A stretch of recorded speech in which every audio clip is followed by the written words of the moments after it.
चलो आज हम लोग पढ़ेंगे अमीबिये पेचिस के बारे में पढ़ेंगे। कौन बीमारी है? अमीबिये पेचिस। कैसा बीमारी, क्या है, नहीं है, सब पढ़ते हैं इसके अंदर हम लोग।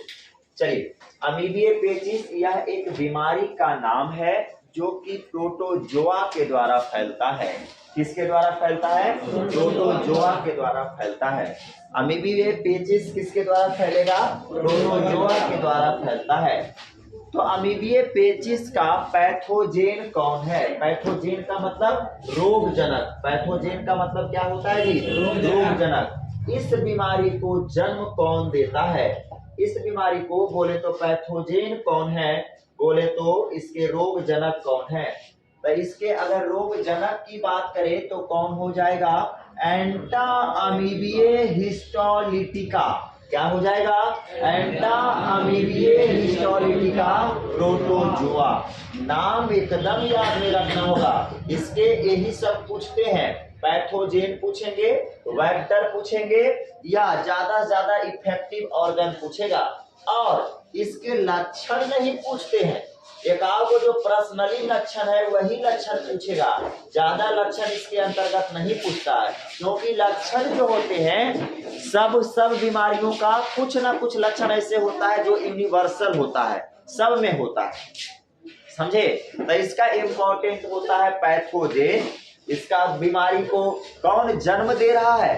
अगला इम्पोर्टेंट होता है कौन सा अंग को प्रभावित कर रहा है, ज्यादा से ज्यादा वेक्टर क्या है। ठीक है, तो ये तो नहीं चीज से पूछता है। सिम्टम्स सबका लगभग समान होता है, समझे। तो सिम्टम्स बहुत ज्यादा मात्रा में नहीं पूछता है, कभी कभी पूछ दिया तो बात अलग है। तो पैथोजेन इसका कौन हो जाएंगे? एंटा अमीबिये हिस्टोलिटिका प्रोटोजोआ। कौन हो जाएगा? एंटा अमीबिये हिस्टोलिटिका प्रोटोजोआ।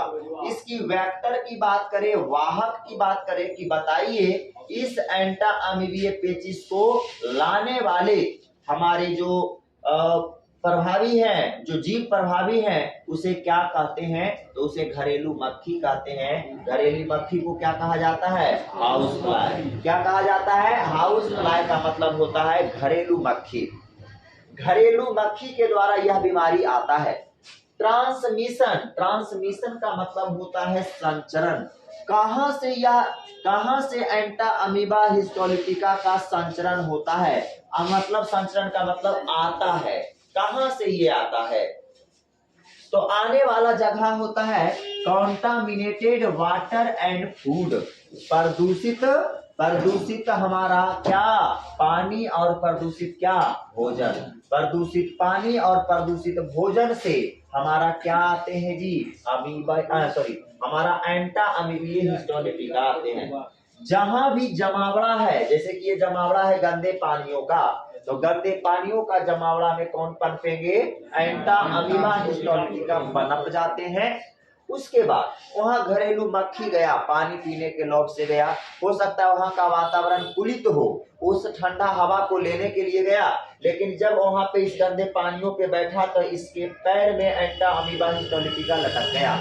अब यह आपके घरों में आया और आपके खाना और कौची पर बैठ गया? भोजन पर, और आपने इसे क्या कर लिया? खा लिया। तो आप किस चीज से ग्रसित हो जाओगे? अमीबिये पेचिस से।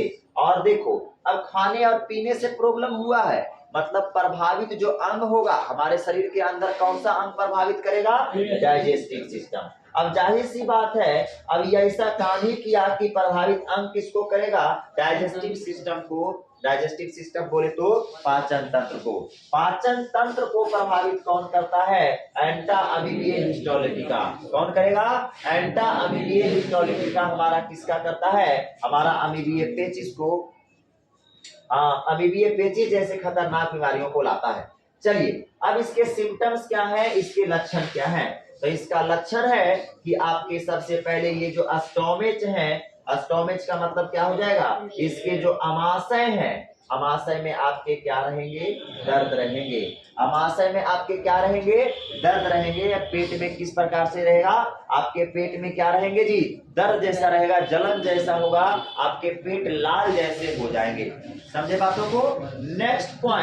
नेक्स्ट पॉइंट क्या होगा, अगला आपका जो मल है, मल का मतलब जानते हो ना, मैल का मतलब क्या होता है, समझता है। एगो आदमी कल पूछ रहा था सर ये मल को होता है, फोन करके पूछा कि मल को होता है, तो कहिए कि मल जिसे हम लोग सप्ताह में एक दिन बड़ा चॉइस से संडे के दिन खाते हैं, तो सर कहाँ मिलता है, सच बोल रहे हैं। और लड़की है वो, लड़की है, नहीं आज नहीं, आज नहीं आई रहती तो ना। अब बोली कि तो हम अंतिम में कह दी है कि अरे क्या, हम बोले तू ऐसा चीजों क्या, बोले पैक खाना जानती है, तो फोन काट दे, अब हो गए। तो यह आपका फेसेस मल को कहते हैं। यह आपके जो मल होते हैं, मल के हंसता है तुम लोग, कि मल के अंदर आपके क्या होते हैं, कुछ मात्रा में म्यूकस आने लगता है। म्यूकस का मतलब क्या होता है जी, सलेस्मा आने लगता है। सलेस्मा का मतलब जानता है, सलेस्मा का मतलब चिपचिपा पदार्थ, चिपचिपा पदार्थ। जब आप लैट्रिन करोगे तो आपके लैट्रिन के रास्ते क्या हो जाएंगे, भस्कात में तोरा समझ नहीं ना, दड़क जी नहीं मारबो तो भवक नहीं जा रहे तुम। अब क्या हो जाएगा, या लैट्रिन के रास्ते क्या होते हैं, म्यूकस आने लगते हैं। म्यूकस का मतलब होता है चिपचिपा पदार्थ। जैसे ना लैट्रिन के वक्त ज्यादा लैट्रिन हो रहा है तो फेन जैसा होता है, पानी जैसा होता है। लाइन पीछे से डंडा हो जरा बता दीजिए, लाइन का डंडा रख लो पीछे, ला पीछे रख लोगा, सबसे पीछे है वहां लास्ट में, बोर्डवा के खोलिया के पीछे। हंस दो बात बोलिए तोरा सारा डंडा ये वो आओ यार, डंडा बचले कि नहीं है लास्ट है, चल ला अब ये हंस मारबो ना कि दड़काइए देबो। अभी हंस ये अपने तो जेबे करा है, हमरो ले चल जाए। चलो अब देखना समझना। तो वही हम बोल रहे हैं कि मल के रास्ते आपके क्या आने लगते हैं, भाग आने लगते हैं, बोले तो फेन जैसा आने लगता है, जिसे हम कहते हैं म्यूकस। म्यूकस बोले तो सलेस्मा, जिसे हम क्या कहते हैं, म्यूकस कहते हैं। म्यूकस बोले तो हम सलेस्मा जिसे कहते हैं। क्लियर। यही देखो हमारा है एंटा अमीबा, यही जो दिख रहा है ये आपको क्या दिख रहा है जी, एंटा अमीबा। देखो यह एंटा अमीबा यही दिख रहा है हमारा, जो कि आपको किस बीमारी को जन्म देता है, अमीबिए पेचिस को। उसके बाद आपके मसल्स में, मसल्स जो आपकी ये शरीर का जो ये मांस है, इसमें बहुत ज्यादा स्ट्विचिंग होगा। इसका मतलब ट्विच का मतलब होता है ऐंठन होगा। लगा हम देखिए ये ऐंठ रहा है एकदम अजीब जैसा, लोगों बड़े थकाट महसूस हो रहा है, नहीं देखिए ये टांगते रहता है कागो, ट्विच करता है जो बॉडी को, उसी को कहते हैं ऐंठन। तो आपकी मांस में क्या होते रहेगी, ऐंठन होते रहेगी। क्लियर। अब आपके ये मल वाले हो गए। तो यह सब इसके चीजें हैं। इसकी किसी प्रकार की कोई वैक्सीन अवेलेबल नहीं है, इंडिया ही नहीं किसी भी देश में अवेलेबल नहीं है। इसका कभी नहीं तुमने सोचा होगा, सुन रहा होगा कि देखो भाई सरकारी अस्पताल में अमीबिए पेचिस का वैक्सीन पड़ रहा है, ऐसा कभी नहीं सुन सकते हो। हाँ, लेकिन इसका ट्रीटमेंट है, इलाज है, इलाज होंगे। जैसे कि अब इस बीमारी से ग्रसित हो जाएगा तो दवाई उवाई दे के इसको ठीक करेगा, लेकिन वैक्सीन एक अलग चीज हो जाता है। वैक्सीन बीमारी ना होने के लिए दिया जाता है, समझे। लेकिन ट्रीटमेंट जो होता है यह बीमारी होने के बाद आपको ठीक करने के लिए किया जाता है। ट्रीटमेंट और वैक्सीन में अलग अंतर है, समझे बातों को। जैसे कि हमारा अगर यहाँ पर फट जाइए पूरा, तो ये फटे हुए चीजों का ट्रीटमेंट है, इलाज है, लेकिन ऐसी कोई वैक्सीन नहीं है कि जिसकी वजह से ये हमारा स्किन फट भी नहीं करे। तो इसका वैक्सीन है नहीं, लेकिन ये जब फट गया तो इसका इलाज है, समझ रहा है। मतलब ट्रीटमेंट अवेलेबल इन इंडिया, मतलब कहीं भी ट्रीटमेंट है, लेकिन अगर बात कहेगा इसकी वैक्सीनेशन की तो कोई भी वैक्सीन नहीं। अगला बीमारी, चलिए अब हम आज लोग पढ़ते हैं अगला बीमारी की ओर, जिस बीमारी का नाम है एस्कैरियोसिस। क्या नाम है जी, एस्कैरियोसिस। एस्कैरियोसिस बीमारी को जन्म देने वाला है एस्केरिस लंबिकोइड्स, एस्कैरियोसिस लंबिकोइड। देखो तुमको एक चीज और बता देते हैं, इसका इंग्लिश वर्ड में देखो, अगर हिंदी वर्ड हम लिख रहे हैं एस्कैरियोसिस, एस्कैरियोसिस,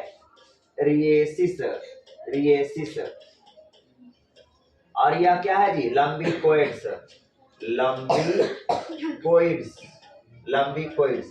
हिंदी में गलत नहीं होगा, इंग्लिश में भी लग रहा है कि यह चीज लिखल है, इंग्लिश में भी तुम देखोगे तो लगेगा यह चीज लिखल है, लेकिन हो सकता है कहीं ए की जगह आई आई उई ये हो सकता है, समझे बात को, लेकिन उच्चारण इसका यही है, समझे बात को। अब इंग्लिश वर्ड में कहीं ए ऊ हो सकता है, बिहारी बोर्ड है तो इतना लंबा वर्ड है, थोड़ा सा कहीं भी 19-20 हो सकता है, समझे बातों को। तो एस्केरियासिस लंबिकोइड्स क्या हो जाएगा, एस्केरियासिस लंबिकोइड्स जो है इसके हमारे क्या है जी, पैथोजेन है, मतलब कह सकते हैं इस बीमारी को जन्म देने वाले हैं। अगला काउची हुआ बीमारी फैलाएगी कि, चलो इधर देखिएगा, वेक्टर, वेक्टर मतलब यह एस्केरियासिस जो यह बीमारी है, इस एस्केरियासिस लंबिकोइड्स को लाता कौन है, किसके ऊपर से ये आता है, तो इसे लाने वाले एक खास प्रकार के मच्छर होते हैं। यह देखो ला सकता है, मच्छर भी ला सकता है, और ला क्या सकता है जी, मक्खी भी ला सकता है, क्लियर। या आपके शरीर में डायरेक्ट संचरण हो सकते हैं, कौची से होगा डायरेक्ट संचरण, कॉन्टामिनेटेड वाटर एंड फूड। अब गंदा खाना और पानी में आपका यह एस्केरियासिस लंबिकोइड्स बैठा हुआ है। आपने 3 दिन पुराना खाना या पानी को पी लिया, जैसे कि 3 दिन खाना पानी को पी लिया और यह आपके शरीर के अंदर गया, तो आपको एस्केरियासिस से संबंधित बीमारियों को झूठने के लिए छोड़ देगा। उसके बाद अब देखो यह डायरेक्ट भी चल गया, इनडायरेक्ट भी होगा। अब मच्छर मच्छी खाना पर बैठा हुआ, 4 दिन का खाना उन्हें रखा था और पर बैठा और हमारे शरीर के अंदर चला आया। अब हम हमारे खाना पर बैठ गया, हम उसको खाएं फिर बीमारी से जूझ गए, समझे बात को। तो ऐसे भी हो सकते हैं आपके। इफेक्टिव ऑर्गन आपका कौन से अंग को प्रभावित करेगा, तो आपके special 4 effective organ in digestive system, क्या चीज, स्मॉल इंटेस्टाइन। यह छोटी आंत के क्या करता है, प्रभावित कर देता। क्या करेगा ना, ये छोटी आंत, जैसे कि ऐसे ये वाला छोटी आंत है, तो ये छोटी आंत के अंदर एस्केरियासिस लंबिकोइड्स आएगा और इसके स्किनमा को क्या कर जाएगा, अंदरे अंदरे खा जाता है, अंदरे अंदरे क्या कर देगा, खा जाएगा, जिसके वजह से स्मॉल इंटेस्टाइन के इंटरनली ब्लीडिंग होने लगती है। अंदर से अंदर ही अंदर क्या होने लगेगा, ब्लीडिंग होने लगेगा, अंदर अंदर ही क्या होने लगेंगे, ब्लीडिंग होने लगेंगे। अब आप बताइए, जब स्मॉल इंटेस्टाइन के अंदर अंदर, छोटी आंत के अंदर अंदर अगर आपकी ब्लीडिंग होती है, तो क्या आपके मल में ब्लड आएंगे कि नहीं आएंगे, अरे आएंगे। जब तुम लैट्रिन जाओगे तो क्या, जब स्मॉल इंटेस्टाइन में ही ब्लड इंटरनली हो रहा है, तो क्या आपके बाहर निकलेंगे कि नहीं निकलेंगे, मल के द्वारा, मल के द्वारा आपके ब्लड बाहर निकल जाएंगे। उसके बाद आपको पेट से संबंधित स्मॉल इंटेस्टाइन में दिक्कत हो रहा है, कुआएगा तो मन उमचेगा, जिसको हम कह सकते हैं नहीं कहते जिया की चिया है, ओका है, तो मतलब अंदर स्मॉल इंटेस्टाइन में अगर दिक्कत रहेगा तो जी जैसा ओकियाएगा, जैसा, और ओकियाएगा अर्थात मतलब क्या, वोमिटिंग। ये भी हो सकता है अगर स्मॉल इंटेस्टाइन से खाना बाहर निकल जाए तो यह आपको खून भी आ सकता है। लेकिन एक बात को ध्यान में रखना, खाना स्मॉल इंटेस्टाइन से उल्टी करने वक्त नहीं आता है, उल्टी करने वक्त मात्र आपका खाना पेट में जो है वही उपांच मार के फेंकेगा। स्मॉल इंटेस्टाइन से अगर खाना निकल जाएगा ना, तो समझो लैट्रिन निकलेगा, समझ रहा है बात को, लैट्रिन जैसा निकलेगा, हार्ड निकलेगा। अब हार्ड निकलेगा तो समझ जाओ कि सब गियारी तियारी से रगड़ले आएगा, एकदम रगड़ले आएगा, क्योंकि रूखा रहेगा, वो हार्ड मटेरियल है जी, रूखा रहेगा और मुंह दिया निकलता, सोच ले कितना खराब चीज होगा। हमारा स्मॉल इंटेस्टाइन, क्योंकि स्मॉल इंटेस्टाइन के डुओडेनम एक पार्ट होता है जिसमें क्या होता है, भोजन का 100% पाचन हो जाता है, समझे। तो आपके स्मॉल इंटेस्टाइन से कभी भी खाना उल्टी के वक्त नहीं निकलेगा। कहां से निकलेगा, पेट से। पेटे में हमारा निर्माण होता है एक HCl का, जिसे हम कहते हैं हाइड्रोक्लोरिक एसिड। तो तुम जब खाना खाता है ना, तो जैसे कि इतना बड़ा खाना खाया, और खाना जब खाया तो उस पर HCl का अटैक हुआ, तो वह खाना का रंग चेंज कर देता है। दूध खाया तो दूध को फाड़ देगा, क्योंकि यह काफी HCl होता है, जो हमारा यह क्षारीय प्रवृत्ति का होता है, हल्का क्षारीय होता है, जिसकी वजह से खाने को क्या कर देता है, तोड़ देता है और उसका कलर को बदल देता है। और उल्टी करने बाद तुरंत दूध पिया, तुरंत फट जाएगा, तुरंत फट जाएगा, क्योंकि पेट में गया, पेट में HCl उसको क्या कर दिया है, बना के उसको फाड़ दिया, समझे बात को, फट गया। तो ध्यान में रखना, उल्टी करने बाद खाना सिर्फ और सिर्फ कहां से निकलते हैं, पेट से। स्मॉल इंटेस्टाइन से अगर आएगा तो आपकी पूरा का पूरा दिक्कत कर देगा जी, ऐसा घोड़ा में फंस जाएगा, क्योंकि हार्ड चीज है, वो आ ही नहीं सकता है। समझे बात को? वो आ ही नहीं सकता है। पहली बात तो वो आ नहीं सकता क्योंकि हार्ड चीज है। वो जब जाएगा जब नीचे की ओर जाएगा, ऊपर की ओर आ ही नहीं सकता।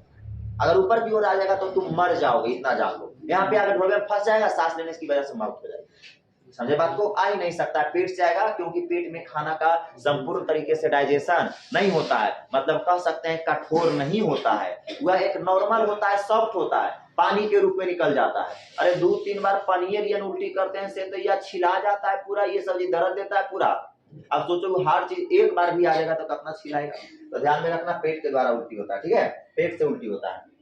अब तो उल्टी होगा तो क्या आप खुद बताइए, उल्टी होगा तो आपको उल्टी में खून आएंगे खून नहीं आएंगे, क्योंकि पेट से निकलने वाला है। पेट में खून नहीं दिख रहा है, खून कहाँ दिख रहे हैं? मतलब मल में आएगा लेकिन वोमिटिंग में नहीं आएगा। बात समझ में आया? हमारा बताने का रीजन ये था। अब चलिए, स्मॉल इंटेस्टाइन में हमने कहा इंटरनली ब्लीडिंग होता है। चलिए अब देखिए अगला बीमारी को हम पढ़ेंगे, जिस बीमारी को हम कहते हैं एलिफेंटिएसिस या फिर फाइलेरिया, या फिर इसे हम इंग्लिश में क्या, हिंदी में क्या कह सकते हैं? हाथी पांव। क्या कह सकते हैं जी? हाथी पांव कहेंगे। हाथी पांव क्या होता है समझिए। हाथी पांव यह भी एक बीमारी है जो किसके द्वारा इस रोग को जन्म देने वाला कौन है? तो इस रोग को जन्म देने वाला जो सूक्ष्म जीव होते हैं, उस सूक्ष्म जीव का नाम है वुंचेरेरिया बैंक्रॉफ्टी। क्या नाम है? वुंचेरेरिया बैंक्रॉफ्टी। नाम देखो ध्यान में रखना, ये हमारे घर के नाम थोड़ी हो जो सुनीतवा उदितवा रहता। वुंचेरेरिया बैंक्रॉफ्टी क्या है? वुंचेरेरिया बैंक्रॉफ्टी। वुंचेरेरिया बैंक्रॉफ्टी बोलो या वुंचेरेरिया मलाई बोलो, ठीक है? वुंचेरेरिया मलाई या वुंचेरेरिया बैंक्रॉफ्टी के द्वारा क्या फैलता है? हाथी पांव। क्या फैलता है? हाथी पांव बोले तो फाइलेरिया। और इस बीमारी को लाने वाला, इस सूक्ष्म जीव को लाने वाला एक खास प्रकार का मच्छर होता है।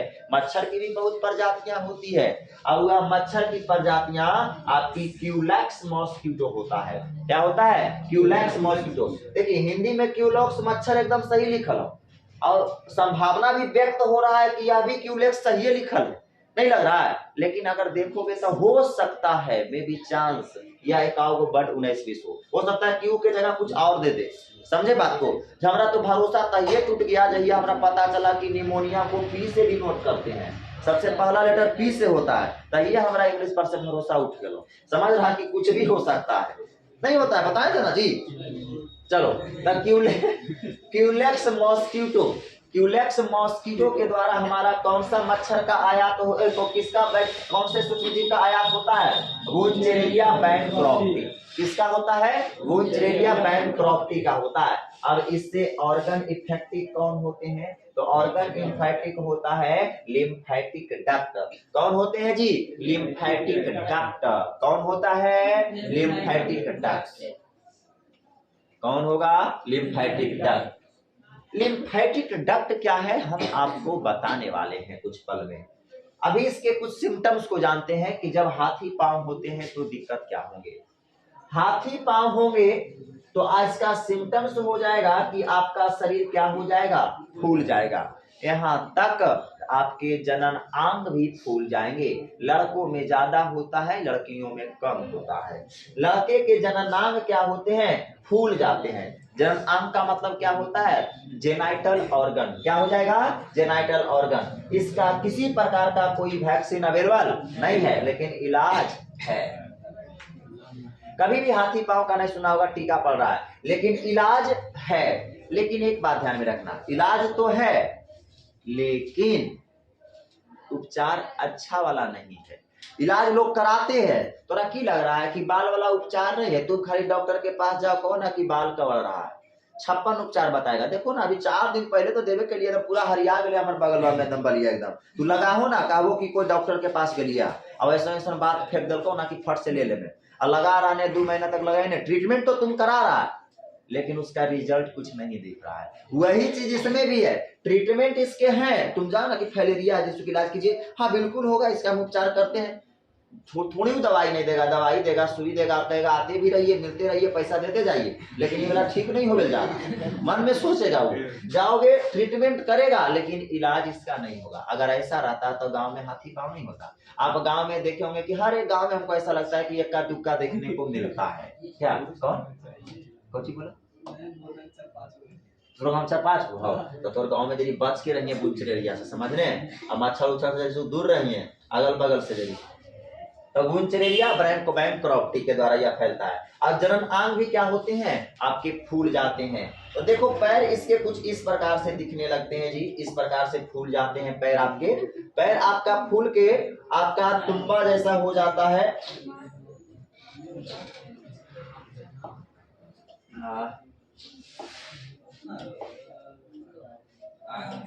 इस प्रकार से आपके हो जाते हैं, जो कि आपका दिख रहा है। इस प्रकार से इसका पैर पूरा सूज जाता है। एक पैर तो चिकन चाकन रहेगा, दूसरा पैर आप देख सकते हो, दूसरा पैर का हालत किसी भी दोनों पैर में हो सकता है, ऐसा कोई जरूरी नहीं है, लेकिन ज्यादातर एक पैर में ही। और लेकिन एक बात और ध्यान में रखना, ज्यादातर यह फैलेरिया पैरों में ही देखने को मिलता है, समझा। हाथ उथ में इस समय कम देखने को मिलता है, सबसे ज्यादा पैरे में लटकता है। अब इसका भी रीजंस क्या है, यह रीजंस भी हम आपको सामने बताएंगे। इसके भी रीजंस हैं, क्या रीजंस हैं हम आगे बताएंगे, पहले ये देखो। इस प्रकार से हो जाता है। और फिर हमने कहा था देखो, अगर ज्यादा मात्रा में बहुत भयानक फेज में अगर है तो यह पैर के अंदर आपको छाले जैसा भी पड़ जाते हैं। जो छाले तुम देख रहे हो ये काले काले कलर के, ये उज्जवल अजीब जैसा, इसको हम कोढ़ जैसा कह सकते हैं, इस प्रकार से हो जाता है, समझे। यह अफ्रीकन महिला है, आप देख सकते हैं। और जैसे कि हम यही देखो बैंक्रॉप्टी है, यही बैंक्रॉप्टी है, इसी के द्वारा होता है, यही बैंक्रॉप्टी है। लड़कों के जननांग में भी समस्याएं आ जाती है, जो कि आप देख सकते हो। उसके बाद यही देखो जनन अंग आपका सूज के कैसा हो जाता है, आपका फैल जाता है, फूल जाता है, जिसके अंदर पानी भर जाता है और बड़ा हो जाता है। समझे बातों को। तो यह आपके, यह सब क्या है, इसके सिम्टम्स हैं, इसके लक्षण है। बात समझ में आया।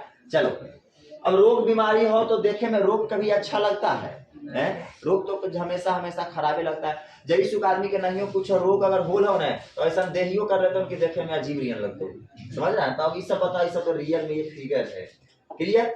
चलो अब हम समझते हैं एस्केरियासिस का सिम्टम्स हो गया, एस्केरियासिस का सिम्टम्स हो गया। इंटरनली ब्लीडिंग एस्केरियासिस का था ना, क्या था, हाथी पाँव ना था।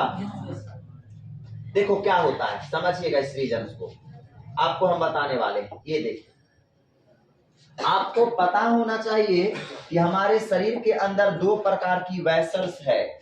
एक है आर्टरी, आर्टरी का मतलब क्या होता है, धमनी, क्या होता है, धमनी। और एक है वेन, वेन का मतलब क्या होता है, सीरा, सीरा होता है, सीरी लिखा गया, सीरा होता है, क्या होता है, सीरा होता है। सर्दी हो रही या धम, वातावरण एकदम हाथ चेंज कर दिया ना, रात चेंज कर दिया, ये हो गया धमनी। लेकिन हमारा ठंडा भी लग रहा है, लेकिन हमारे मन में लग रहा है कि अगला आदमी पहनेगा तब ना हम पहनेंगे। ये हो गया, ये धमनी यानी कि सीरा। तो देखिए आपके यह पूरा, यह आपके शरीर में धमनी और सीरा बिछा हुआ है। यह पूरा जो आपके जो ग्रीन कलर के दिख रही है, ब्लू कलर की दिख रही है वो सीरा है, लाल कलर के जो दिख रहा है वो क्या है, धमनी है। यह आपके पूरा शरीर में क्या होते रहते हैं, फैलते हैं। और एक बात को ध्यान में रखना, एक चीज को ध्यान में रखना, यह कैपिलरी, शांत रहिएगा, क्लास 11 में पढ़ना था, उतना डीपली तो हम नहीं ले जाएंगे आपको, लेकिन कुछ हम ले जाते हैं। यही कैपिलरी एक ऐसी जगह होती है जहां से आपका यहाँ आपका देखो, हम जानते हैं धमनी में कैसा ब्लड बहता है जी, शुद्ध ब्लड। और शुद्ध ब्लड में ऑक्सीजन की मात्रा ज्यादा होती है। और सीरा में कैसा ब्लड बहता है, इम्प्योर ब्लड बहता है। और इम्प्योर ब्लड में कौची की मात्रा होती है, CO। अब इनमें से शुद्ध ब्लड आ रहा है और एजा से फिर कैसन ब्लड हो जा रहा है, अशुद्ध हो जा रहा है। मतलब सारा खेला इसमें हो रहा है, कौची में, कैपिलरी में। और कैपिलरी का मतलब क्या हो जाएगा, केशिका। ये भी सवाल है कि धमनी और सीरा को जोड़ने वाले को क्या कहते हैं, तो कैपिलरी, क्या कहते हैं, कैपिलरी। यहीं पर क्या होता है, वह रिएक्शन है। 11th में हमें पढ़ना था, वो पढ़ाएंगे तो एक दिन का समय इसी चल जाएगा। खाली समझ जाओ कि कैपिलरी वह जगह है जहां पर एक तरफ से ऑक्सीजन युक्त ब्लड आती है तो दूसरे तरफ से कार्बन डाइऑक्साइड युक्त ब्लड बनकर वेन में एंट्री कर जाती है, सीरा में एंट्री कर जाती है। समझ में बात आया। अब देखो होता क्या है, अब आपके यहाँ पे ब्लड जा रहे हैं, बड़ा अच्छे से समझना होता क्या, कैसे फूल जाता है पैर समझिएगा। अब होता क्या है, वुंच इसको फैलाने वाला, हाथी पांव को फैलाने वाला कौन है जी, वुंचरेरिया ब्रैंकॉप्टी। अब वुंचरेरिया ब्रैंकॉप्टी को अगर आप देखोगे तो यह आपको एक लगेगा माइग्रेरियन लंबा होता है जी, माइग्रेरियन अजीब जैसा नहीं लगेगा कि मैं एकदम पूरा ना उलझल जैसा रहता है, देखो है ना, इस प्रकार से लंबे जैसा होता है, देखो है ना, ये मैगी जैसा अजीब जैसा रहता है, समझे बात को, यह देखो अजीब जैसा यह लटपटाल यह रहता है, लटपटाल। अब ये क्या करेगा, लटपटाल चीज ये जाके यह आपके क्या करते हैं, इस स्थान पे जाके आपको, जैसे कि यहाँ गया ऑक्सीजन इसके द्वारा आया, इस सब तो बड़ा नली है, इसमें तो फंसेगा नहीं, सूक्ष्म जीव है, फंसेगा नहीं। अब यह जो होता है ना कैपिलरी एकदम छोटा होता है, एकदम पतरा नस, समझे बातों को। अब यहाँ पे जाके जैसे कि समझो घुड़मुड़ आ गया, क्या हो गया, एक दो नली को क्या कर दिया, बंद कर दिया, समझो ना कि हर एक धमनी शिरा में 4-5 नली को बंद कर दिया, चलो इसको बंद कर दिया, सबको नहीं बंद कर देगा, सबको बंद कर देगा तो इनमें से फिर ब्लड एनर्जी को नहीं जा पाएगा, समझे बात को। अब 3-4 नली को ये क्या कर दिया, बंद कर दिया, समझना। ब्लड तो इधर से जा रहे हैं, अगर ब्लड इधर जा रहा है तो आसानी तरीके से शिरा में एंट्री कर जा रहा है, लेकिन अगर यहाँ पर जाएगा तो रास्ता बंद है। कौन बंद कर लिए है, वुंचरेरिया ब्रैंकॉप्टी, कौन बंद कर लिए जी, वुंचरेरिया ब्रैंकॉप्टी बंद कर लिए है। अब क्या होगा, यह वुंचरेरिया ब्रैंकॉप्टी या तो वेसल्स है, अब पानी वेसल्स के अंदर भरते जाएंगे, अब आगे की ओर बढ़ेगा नहीं तो वेसल्स फूलल जाएगा और फूलते फूल के की हो जाएगा, लटक जाएगा, लटकेगा कि नहीं लटकेगा, इस पर मतलब इसमें ब्लड के कुछ मात्रा में प्लाज्मा पानी भर जाएंगे, समझे। जैसे इस रास्ता को अभी बंद कर दिया, वुंचरेरिया ब्रैंकॉप्टी आया यहाँ पर बंद कर दिया, लेकिन ब्लड तो इस रास्ता से जाएंगे ना, अब आया तो करे रास्ता बंद है, तो रास्ता बंद है तो प्रेशर इतना कस के मारेगा कि वेसल्स को ऐसे फुला दे, समझे, तो यह फूल के क्या हो जाएंगे, इस प्रकार से लटक जाएंगे। सुना ना हाथी पांव वाले के, कोई के टाइट भी रहेगा, कोई के मुलायम भी रहेगा, तो यह आपके क्या हो जाते हैं जी, आपके इस तरीके से फूल जाते हैं। अब सोचो ऐसा लाखों करोड़ों तुम्हारे शरीर में है, ये तो एगो कैपिलरी की बात बता रहे हैं, करोड़ों कैपिलरी तुम्हारे अंदर है। अब बताओ ऐसा हो गया करीब 2000 में, तो तुम्हारा पैर तुम्हारा हो जाएगा कि नहीं, तब इसी को नाम देते हैं क्या, हाथी पांव। आई जहां पर ये चीज हो रहा है इसे ही हम कहते हैं लिम्फेटिक डक्ट, इसे ही क्या कहते हैं, लिम्फेटिक डक्ट। क्या बोलेंगे, देखो कैपिलरी में भी छोटा ये जो रास्ता दिख रहा है ना, ये छोटी रास्ता कैपिलरी में भी जोड़े रहता है, छोटा कैपिलरी को भी जोड़े रखता है, छोटे रास्ता को। देखो ये कैपिलरी लंबेरियन जा रहा है, ये जोड़े हैं, तो इसे क्या कहते हैं, लिम्फेटिक डक्ट। यही लिम्फेटिक डक्ट में जाके इसी को प्रभावित कर देता है, इफेक्ट कर देता है, जिसके वजह से पैर क्या हो जाते हैं, फूल जाते हैं, जो कि हमने आपको अभी फिगर में दिखाया, आपको पैर उस तरीके से फूल जाते हैं जिसकी वजह से हमें बहुत बड़ा समस्या होती है, चलने में भी दिक्कत होती है, चलने फिरने में समस्याएं उत्पन्न होती है। सोचो कितना बड़ा पैर हो जाता है आपका, नापी बनाने पड़ेगा, बड़ा पैर वाला अगर फुल पैर नहीं बना रहे हो, सी रहे हो, तो इस नापी के, इस पैर के नापी देकर तो फुल पैर बनेगा नहीं तो इस नक्का नापी देगा तो इसमें अटेगा, लेकिन इसका नापी देगा तो इसमें अटेगा। तो बड़ा खराब बीमारी है ये जी, बहुत खराब बीमारी है, लेकिन हालांकि चलने फिरने में दिक्कत नहीं होता है, चलता फिरता है, लेकिन भारी रहता है गोड़वा तो दिक्कत होता है, कुछ दिन तो दिक्कत होती है, समझे बात को, लेकिन वो चलते फिरते रहता है, ऐसा नहीं कि सूत जाता है, पड़ जाता है, समझे बातों को, क्लियर। तो यह सब हमारे थे, ये आज के खेला था, यह सब बीमारियां थी, इस बीमारी को आज ध्यान में रखिएगा। कल हम बताएंगे कि क्या क्या ऐसे करें जिससे कि हम संक्रमित ना हो, इसके लिए हम कल की क्लास में बताएंगे, क्लियर। यह सभी याद कर ले जाएगा और लिख ले जाएगा। हालांकि देखो कुछ भी नहीं है, इसको लैंग्वेज में लिखे का मन होगा तो लैंग्वेज में लिखो, और अगर नहीं लिखे का मन है तो लैंग्वेज में नहीं, खाली तुम इतना ही लिख सकते हो, जो हम बता रहे हैं ऐसा ही खाली लिख लो। जन्म कौन दे रहा है, वेक्टर कौन है, इफेक्टिव कौन है, लिम्फेटिक कौन है, समझे, तो इतना से भी काम चलेगा। खाली लैंग्वेज आपको जानिएगा, जैसे कि हम इसका लैंग्वेज देने के लिए बात करें, बोले कि बताइए फलेरिया क्या है, लिखने के लिए समझिए, बताएं फलेरिया हाथी पांव क्या है। तो हाथी पांव एक ऐसी बीमारी है जिसका जन्म वुंचरेरिया बैंक्रॉफ्टी या वुंचरेरिया मलाई के द्वारा फैलता है, जिसे लाने का काम, जिसमें वेक्टर बोले तो वाहक का काम कौन करता है, क्यूलेक्स मच्छर करता है। जिससे हमारे जो प्रभावित अंग होते हैं लसिका वाहिकाएं होती है। इसके बहुत सारे लक्षण होते हैं, जैसे कि पैरों का फूल जाना, पांव का फूल जाना, आपका हाथ का फूल जाना, जनन अंग में भी क्या हो जाना, फूल जाना। इसकी कोई भी वैक्सीन अवेलेबल नहीं है, इसका इलाज अवेलेबल है लेकिन अच्छा इलाज। बात समझ में आया? तो यह सब चीजें हैं, तो इसका 4 वर्ड नहीं लिख लेगा, तो मेन चीजें यही है, समझा? अब इसको लैंग्वेज में लिखना है हर एक चीजों को। बात समझ में आया? क्लियर? अब आपका सिलेबस कुछ भी नहीं है, अब छोटा छोटा सब टॉपिक है, इसको खत्म होने के बाद सब लैंग्वेज से खत्म हो जाएगा। या 8वां चैप्टर भी खत्म के कगार पे आ गया, 8वां चैप्टर खत्म, उसके बाद 9वां 10वां यह सब में कुछ है ये नहीं। वो सब ना 1 वर्ड बोलेंगे, 4 वर्ड तू अपने बोलेगा, समझे बातों को? ऐसे अगर कुछ दे देंगे कि पढ़ लो रे, तब पढ़ लेगा, समझे? तो इस बात को ध्यान में रखना, सवाल जहां तक पढ़ रहे हो वहां तक भर भर के आएंगे। अब चैप्टर वाइज चैप्टर की सुविधा अगले महीना दिसंबर से हम करने वाले हैं, ठीक है? जैसी दिसंबर हेलेगा, टेस्ट हमेशा करीब सप्ताह भर में, 1 सप्ताह में नहीं तो 5 दिन में 6 दिन में टेस्ट देते जाएंगे, ठीक है? चैप्टर वाइज चैप्टर, ऑब्जेक्टिव का भी रहेगा, अब ज्यादातर ऑब्जेक्टिव का रहेगा, सब्जेक्टिव हम पूछेंगे क्योंकि कॉपी जांचेंगे, सब जांचने की ना भी रहे जी, सब्जेक्टिव करेंगे, जांचे का समय नहीं रहेगा, दिक्कत ना है। सब्जेक्टिव से हम ऑब्जेक्टिव निकालेंगे, समझे बातों को? दिसंबर में अब पूरा टेस्ट करेगा, ठीक है? चलिए अब आप लोग जा सकते हैं।